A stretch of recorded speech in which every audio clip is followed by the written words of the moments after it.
एक प्रकारचं मुंबई विद्यापीठामध्ये हजारो विद्यार्थ्यांचं प्रतिनिधित्व करणारी, विद्यापीठाला दिशा देणारी आणि विद्यापीठाच्या संदर्भात महत्त्वाची भूमिका बजावणारी सिनेट म्हणजे अधिसभेची निवडणूक ही दुसऱ्यांदा पुढे ढकलली. याआधी सुद्धा ढकलली. आता निवडणुकीला 2 दिवस असताना ही निवडणूक पुढे ढकलण्याचं कारण काय? याचं कारण इतकंच आहे की शिवसेना या निवडणुकीत पूर्ण ताकदीनं उतरली आणि सर्वच्या सर्व जागा या निवडणुकीतल्या शिवसेना जिंकते आहे. हे दिसून आल्यावर डरपोक शिंदे सरकारनं, मी डरपोक हा शब्द यासाठी वापरतो की त्यांना कोणत्याही निवडणुकांना सामोरं जाण्याची हिंमत नाही. हे तुम्ही सातत्यानं पाहिलं असेल. जिथे पैशाची मस्ती चालते तिथेच हे निवडणुकांना सामोरे जातात. पण हा सुशिक्षित तरुण वर्ग जो आहे, पदवीधर, हा इथे मतदान करतो आणि आपलं विद्यापीठ, युनिव्हर्सिटी, मुंबईची जागतिक कीर्तीचं विद्यापीठ आहे, त्याला एक दिशादर्शक असं काम करतो. ही निवडणूक आपण हरतो हे लक्षात आल्यावर डरपोक शिंदे सरकारनं ही निवडणूकच रद्द केली. ही दुसरी वेळ आहे.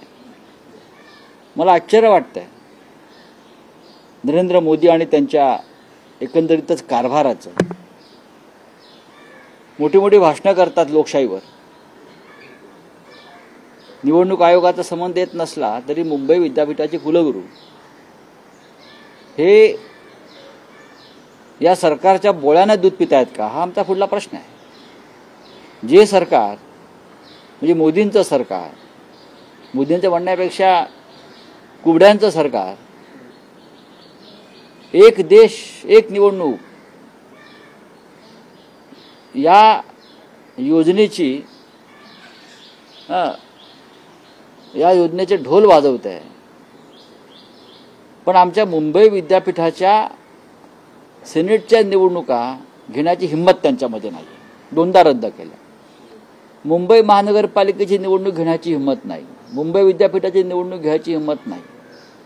तुम्ही कोणत्या निवडणुका घेणार आहात? मग ज्या निवडणुका पैशाच्या जोरावर तुम्ही जिंकू शकता, ईव्हीएमचा गैरवापर करून जिंकू शकता, पोलीस यंत्रणेचा वापर करून तुम्ही जिंकू शकता, अशाच निवडणुकांना तुम्ही सामोरं जाणार आहात. पण जिथे लोकांची मतं विकत घेता येत नाहीत, जिथे ईव्हीएम नाही, तिथे निवडणूक घेण्याची तुमची हिंमत नाही. हे पुन्हा एकदा दिसून आले. खरं म्हणजे या निवडणुका रद्द करून संपूर्ण पदवीधर तरुण वर्गाचा त्यांनी रोष ओढवून घेतलेला, हा संताप ओढवून घेतला, एवढंच मी सांगतो. हिंदी में जानना चाहेंगे, मुंबई सेनेट जो देखिए यहाँ एक डरपोक सरकार बैठी है. सेनेट का इलेक्शन 2 बार आगे ढकल दिया. अभी 2 दिन के बाद इलेक्शन है. पूरी तैयारी है, पूरी तैयारी हो गई. हमारे कार्यकर्ता जो शिवसेना के, युवा सेना के हैं, ये सेनेट का निवडणूक जीतने जा रहे हैं. सभी सीटें 100% विजय हमारा है. ये खबर आने के बाद ये सरकार डरी है. शिंदे की सरकार डरपोक, उसने पूरा चुनाव का खेल ही खत्म कर दिया. ये दूसरी बार हुआ. एक तो अपने में खुद में हिम्मत नहीं है चुनाव लड़ने की. ये मुंबई यूनिवर्सिटी है, देश की और विश्व की सबसे एक महत्वपूर्ण यूनिवर्सिटी है. वहाँ स्टूडेंट्स रिप्रेजेंटेशन जो होता है सीनेट में, वो इम्पोर्टेंट होता है, जो यूनिवर्सिटी को एक दिशादर्शक होता है, एक एग्जीक्यूटिव बॉडी होती है. लेकिन वाइस चांसलर के ऊपर दबाव लाकर ये आपने सीनेट का इलेक्शन रद्द किया, क्योंकि आपको हारने का डर है. नरेंद्र मोदी जी उनके नेता है, 1 नेशन 1 इलेक्शन की बात करते हैं. लेकिन हमारा मुंबई महानगर पालिका का चुनाव आप नहीं ले सकते. 3 साल हो गए. मुंबई यूनिवर्सिटी का चुनाव लेने में आपकी हिम्मत नहीं है। आप कौन सी मुंह से आप बोल रहे हैं कि हम 1 नेशन 1 इलेक्शन का काम आगे बढ़ाएंगे? ये डरे हुए लोग हैं, चुनाव को सामने नहीं जाते। जहां ये शिंदे जो है मुख्यमंत्री, जहां पैसों से मत खरीद कर सकते हैं वहां ही चुनाव को वो सामने जाता है। जहां ईडी सीबीआई की ताकत चलती है वहां ये लोग चुनाव को सामने जाते हैं। सीनेट में जो वोट करते हैं वो बहुत ही बड़े स्थानक होते हैं, ग्रेजुएट होते हैं, हाँ, यंग युवा पीढ़ी है, वो खरीदे नहीं जा सकते, तो वहाँ उनका कुछ चलता नहीं, तो चुनाव रद्द कर दिया। ये खेल चल रहा है हमारे देश में।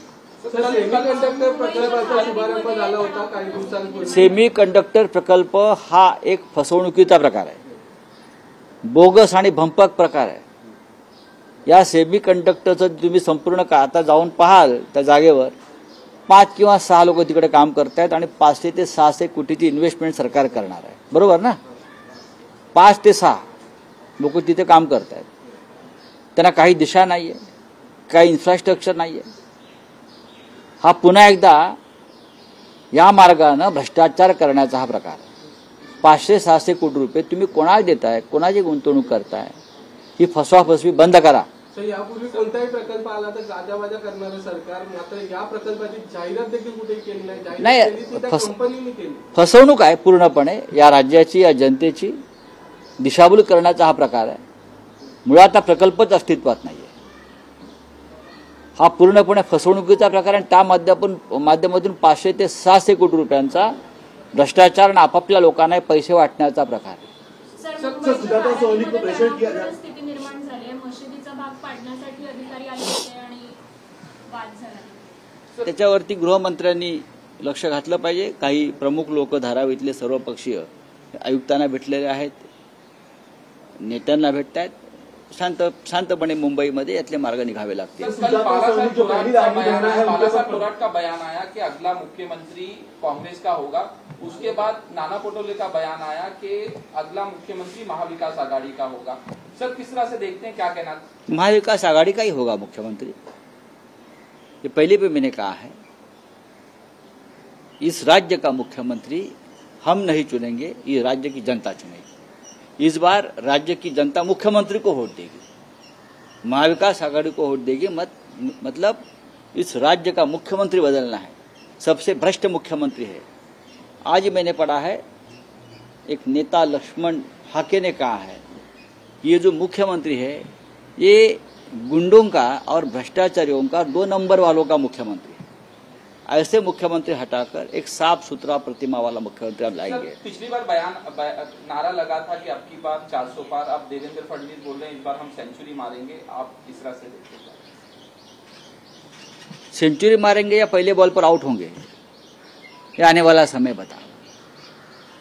बेसिकली देवेंद्र फडणवीस पहले से ही मैदान से बाहर जा चुके हैं। उनको महाराष्ट्र के मैदान में अब जगह नहीं है, वो खुद हार चुके हैं, उनको हराया गया, वो मन से भी हारे हैं, सभी माध्यम से हारे हैं, वो सिर्फ ऊपर ऊपर की बातें करते हैं। अब उनको कोई गंभीरता से नहीं लेता है इस नेता को। चलिए, थैंक यू।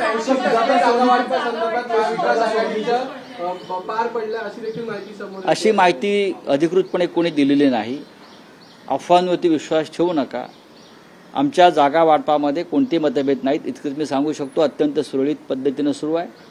आता हे आपापल्या मनाचे श्लोक जर कोणी मांडत असतील हा त्यांचा प्रश्न आहे। 100-100-84 असं कोणते सूत्र ठरलेलं नाही। ज्या जागेवर ज्या पक्षाची ताकद आहे तो ती जागा लढेल, कोणतेही सूत्र नाही। तिन्ही पक्षामध्ये कमालीचा समन्वय आहे आणि येत्या काही दिवसामध्ये तुम्हाला त्या संदर्भातलं वृत्त अधिकृतपणे समजेल। थँक्यू।